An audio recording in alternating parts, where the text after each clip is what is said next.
Hi everyone, welcome to another episode of my Cedar Point Recreation Park. In the last episode, we built the Station 4 Steel Vengeance, our final roller coaster, marking the end of Phase 4, which is the phase in which we built all the infrastructure and buildings for our rides. There are a couple minor flat rides that I didn't do, and I'm going to save them for a little bit later just because I want to move along and get started with Phase 5, in which we're going to be constructing all of our non-ride buildings. All of our shops and stalls and staff areas and things like that.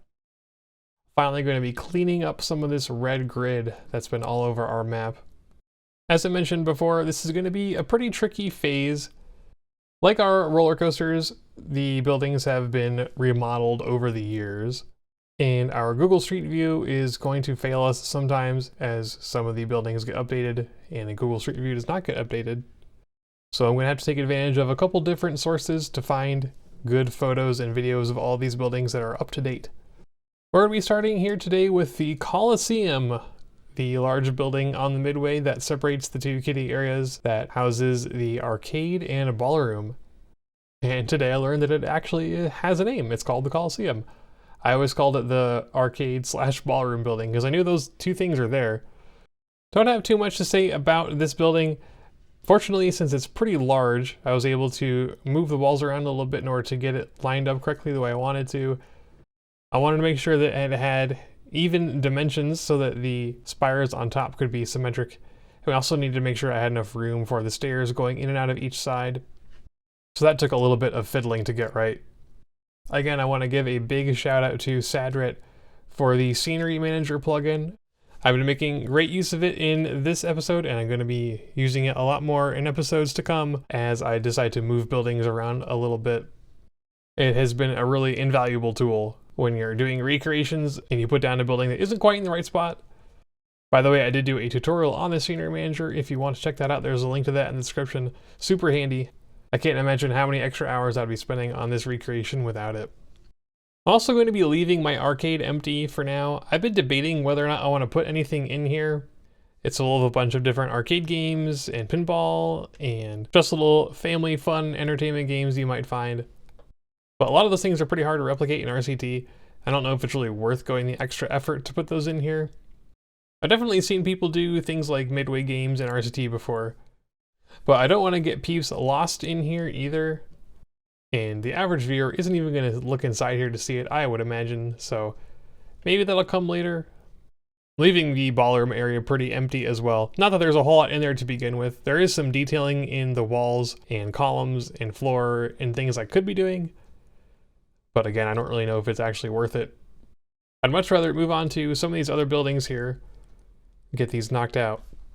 So seeing as the Coliseum didn't take nearly as long to do as I was afraid it would, I decided to move along down the Midway and work on some of these shops over here. We've got one large building split up into 4 different shops.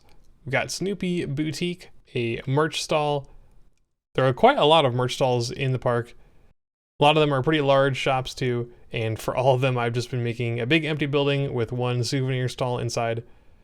Similar to the Coliseum, I'm not really super interested in putting a whole lot of detail inside these buildings. Again, it's probably just going to get peeps lost, and I really want to avoid that if I can. More than anything, I'm just using these buildings as a way to assist pathfinding. For example, Snoopy's Boutique has a path that goes straight through back to the Planet Snoopy area.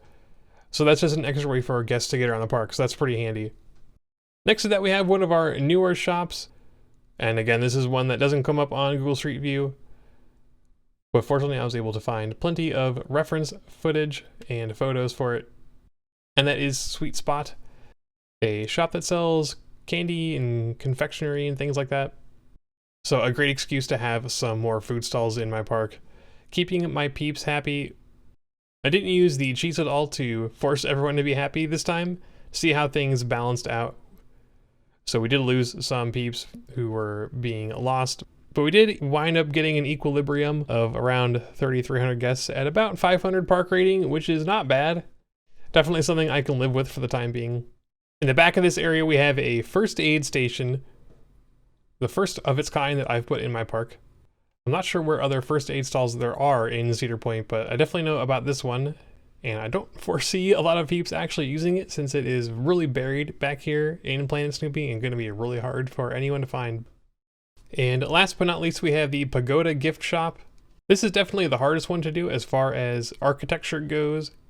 Being a very Japanese influenced building, it's got a lot of slightly curvy angles to it for the roof to emulate a pagoda, which is pretty hard to do in RCT. I kind of half-assed it a little bit since at this point I had been going for quite a long time and I was about ready to call it a day. As I've mentioned many times before, when I do buildings, I tend to build something once, decide I don't like it, tear it down, rebuild it again. I haven't done a whole lot of that lately. I think the more I work on these buildings, the better at it I'm getting. And the happier I am with the first draft. Not saying any of these buildings are near perfect. And the Pagoda gift shop is definitely the one that I'm least happy with for right now. But since we have such a long way to go still, I want to get something down and then we can come back and tweak things later when we have time. But as far as first passes go, it's not terrible. If it wound up being the only draft of this building I do, I'm not going to be too terribly upset.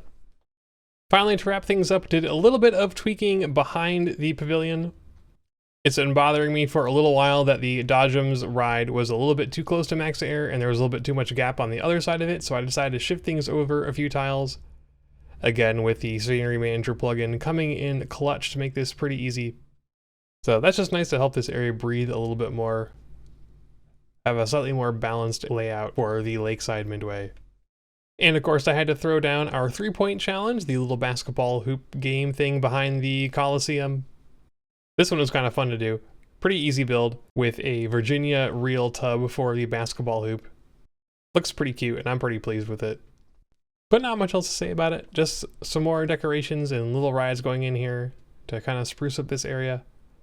Happy to get more of these things in here. But in addition to one more food stall back here by Planet Snoopy, that's going to wrap it up for our buildings today. I'm pretty happy with how things are going so far. As I mentioned before, I was a little bit worried that this phase was going to take a very long time since I'm not particularly good with buildings yet. But for our first episode, I'm feeling pretty optimistic. This was not too hard to do. Didn't take as much time as I was hoping it would, so hopefully that's a good sign for the future episodes for Phase 5.